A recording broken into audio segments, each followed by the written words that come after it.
Anzacs who came ashore at this place, at this hour, on this day 75 years ago, and their comrades who followed them here during the 8 long months, because of the courage with which they fought, because of their devotion to duty, because these hills rang with their voices and ran with their blood.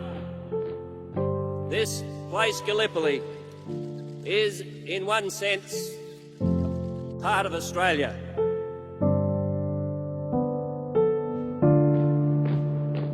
The Veterans March, the iconic parade of current and ex-service men and women parading with the banners and standards of their units, hasn't always been a feature of Anzac Day.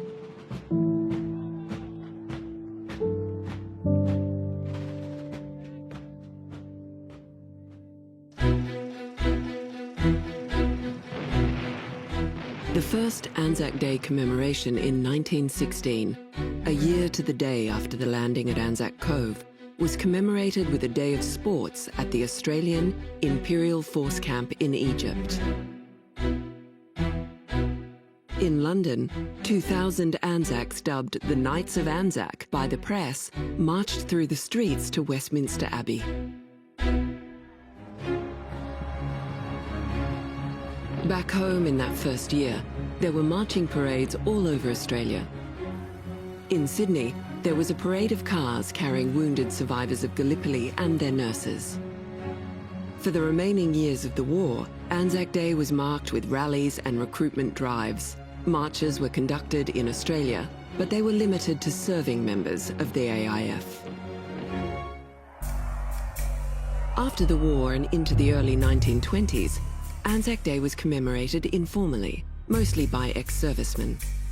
There was no march as we know it today. The first significant Veterans March in Melbourne was held in 1921, but it was not conducted again until 1925. Indeed, it wasn't until 1927 that Anzac Day was formally recognised as a public holiday by all the states.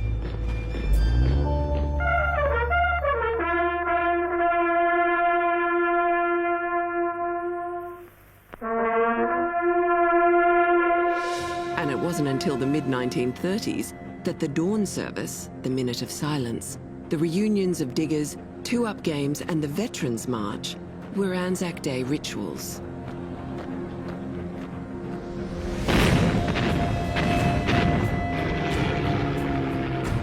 Anzac Day commemorations were largely paused during the Second World War.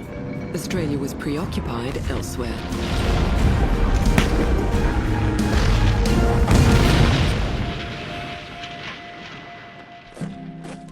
After the Second World War, interest in Anzac Day ballooned, becoming a commemoration of service in all wars. In Melbourne, Anzac Day in 1946 saw record numbers of veterans and serving soldiers marching, over 44,000. Attendance at Anzac Day generally waxed and waned in the 1950s and early 1960s. In the 1970s, Anzac Day, and especially the march, became a focus for protest.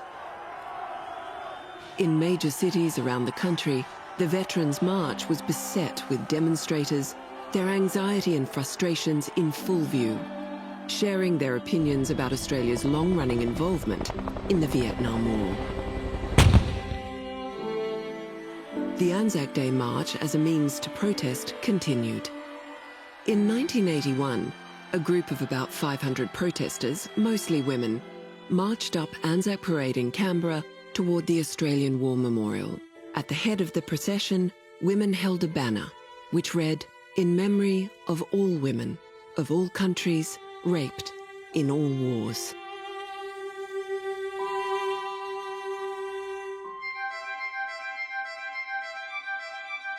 Public interest in Anzac Day waned during much of the 1980s, but the veterans still marched, the reunions continued, and two-up was still played. The original Anzacs were still marching, but their numbers were thinning markedly with each passing year. We have not come in order to dedicate this place It is already sacred because of the bravery and the bloodshed of the Anzacs. We should instead dedicate ourselves to keeping bright the memory of those men who so unstintingly did what was asked of them on our behalf, and for which so many of them selflessly gave their lives. Today, as dawn emerges from the blackness of night, let us hope that the nations of the earth will build in sunlight a world of peace. Anzac Day enjoyed a resurgence of interest in the 1990s. The Hawke, Keating and Howard governments actively supported commemoration of our nation's sacrifices in war and peacekeeping, including education of young Australians. Going down of the sun, and in the morning, we will remember them. This included support and attendance with veterans in pilgrimages to key sites of importance, including Gallipoli, Kokoda and Hellfire Pass. A growing interest in family history, coinciding with the official government commemorations, saw Anzac Day attendances surge, along with the respect due to veterans of all wars, past and present. It was as if Australia suddenly became attuned to the terrible sacrifices made by past generations.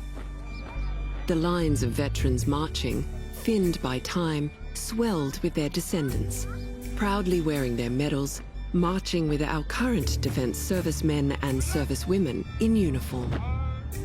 In 2018, female veterans were encouraged to march at the front of their sections. Today, interest in the Anzac Day March is as strong as ever. It's not unusual to see the children, grandchildren and great-grandchildren of veterans no longer with us, cheered on from the sidelines by thousands of young Australians waving flags. Without doubt, the foundations are well laid for another 100 years of Anzac Day and the Veterans March.